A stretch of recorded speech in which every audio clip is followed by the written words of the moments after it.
Contoh 4.1.3. Yang A, jika A1 interval terbuka 0,1, setiap titik pada interval tertutup 0,1 adalah titik kumpul dari A1. Sebagai catatan bahwa 0 dan 1 adalah titik kumpul dari A1, tetapi titik tersebut tidak terdapat di A1. Semua nilai pada A1 adalah titik kumpul dari A1. Dengan catatan yang pertama itu adalah 0 dan 1 adalah titik kumpul dari A1. Yang kedua, 0 dan 1 tidak terdapat di A1. Yang ketiga, semua nilai A1 adalah titik kumpul A1. Jika A1 sama dengan 0,1, pertanyaannya apakah 0 titik kumpul dari A1? Nah, jika C sama dengan 0 berdasarkan definisi 4.1.1 X elemen bilangan real adalah titik kumpul dari A1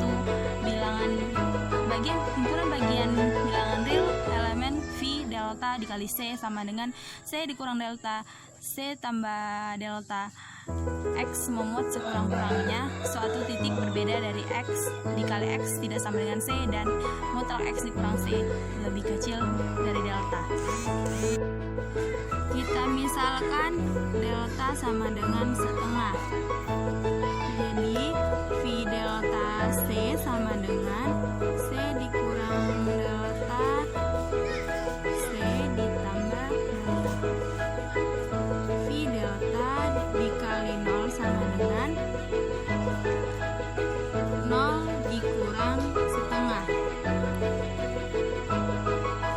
0 tambah setengah. Jadi V deltanya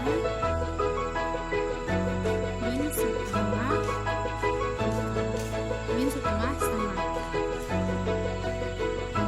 Sekarang kita buat garis bilangnya. Min setengah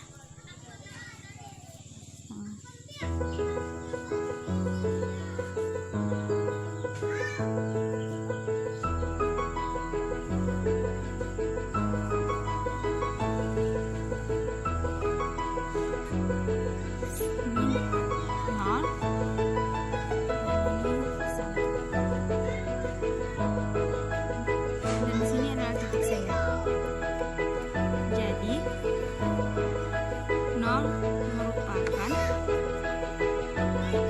titik kumpul dari A1. Contoh yang kedua itu setiap himpunan berhingga tidak mempunyai titik kumpul.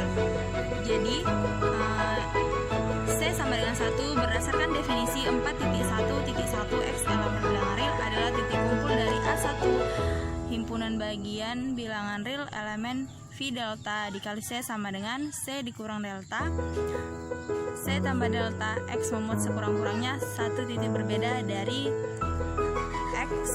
X tidak sama dengan C dan mutlak X dikurang C lebih kecil dari delta. Kita misalkan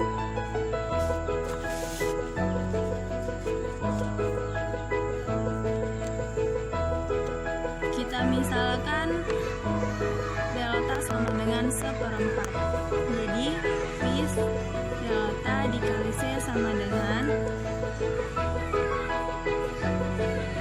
C dikurang delta C ditambah delta. Jadi V delta dikali 1 sama dengan 1 dikurang 1/4 1 ditambah 1/4.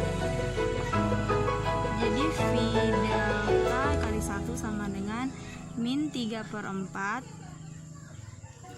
5/4. Sekarang kita buat garis bilangnya 3/4 5/4. Oke.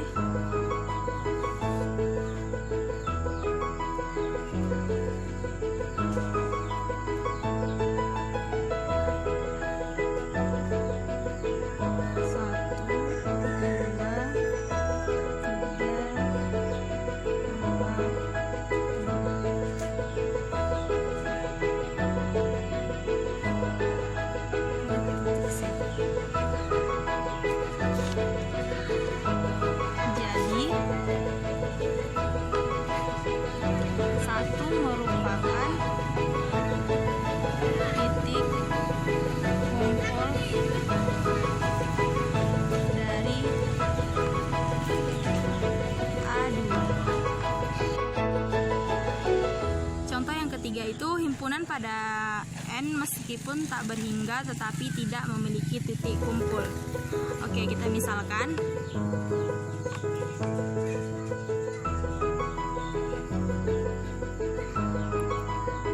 delta sama dengan setengah. Jadi V deltanya C sama dengan, sesuai rumus definisi 4.1.1, yaitu C dikurang delta C tambah delta. V delta dikali 2 sama dengan 2 dikurang setengah 2 tambah setengah. Jadi V deltanya sama dengan dikali 2,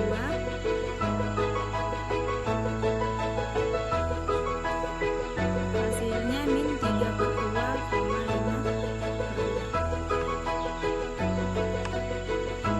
Kita beri garis dalamnya.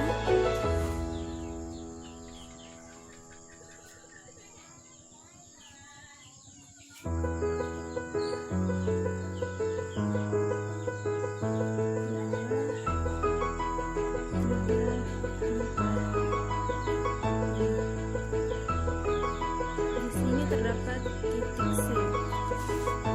Jadi 2 merupakan titik kumpul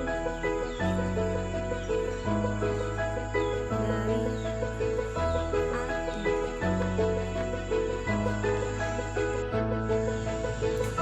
Oke, contoh berikutnya langsung kita buktikan.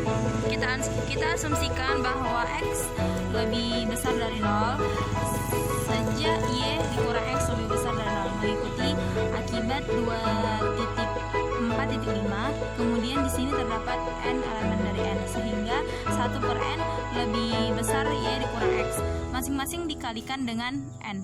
Oleh karena itu kita mendapatkan Nx tambah 1 lebih besar Ny, tetapi jika kita memakai akibat 2.4.6 yang menyebutkan Nx lebih besar dari 0 dan M elemen dari N dengan M dikurang 1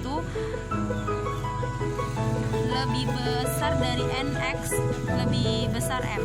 Oleh karena itu M lebih besar dari Nx tambah 1 lebih besar Ny, sehingga Nx lebih besar dari M, lebih kecil dari M.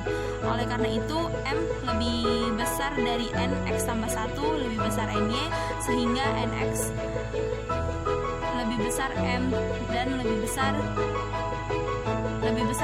kecil dari M dan lebih kecil dari N dikali Y. Oleh karena itu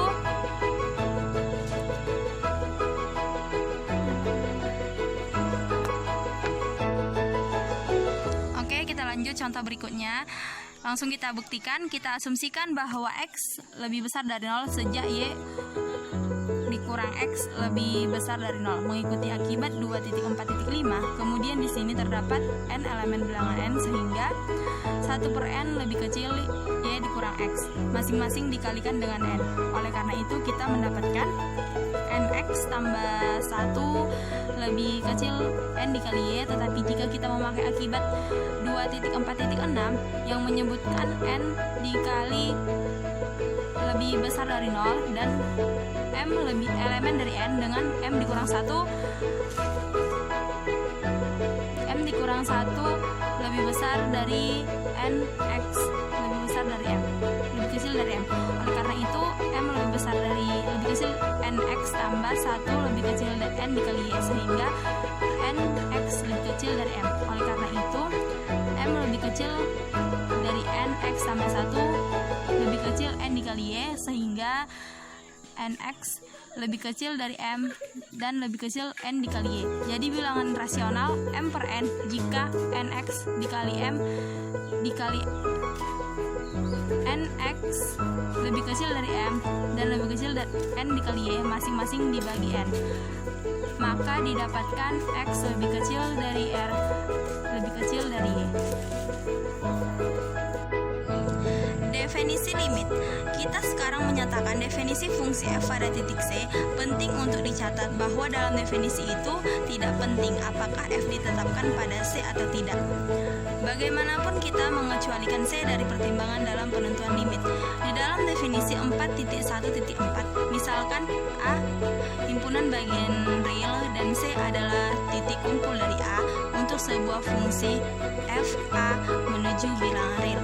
Suatu bilangan real L dikatakan sebuah limit dari f pada C jika diberikan sebarang elemen bilangan lebih kecil dari 0 terdapat delta lebih besar dari 0. Sedemikian sehingga jika x elemen A dan 0 lebih kecil mutlak x dikurang C lebih kecil delta, maka f dikali x dikurang L lebih kecil elemen. Keterangannya itu terbagi dua, yaitu A nilai delta biasanya bergantung pada nilai elemen. Kita terkadang menulis delta dikali elemen untuk menunjukkan keterkaitan nilai delta.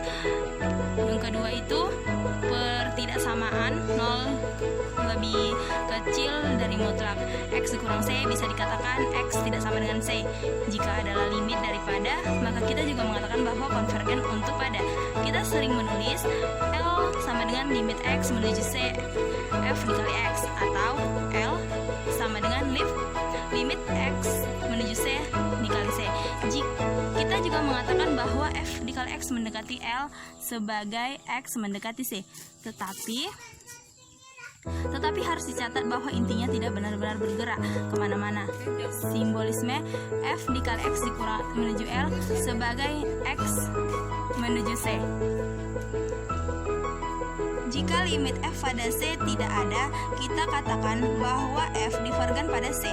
Hasil pertama kita adalah bahwa nilai L dari limit ditentukan secara unik. Keunikan ini bukan bagian dari definisi limit, tapi harus disimpulkan.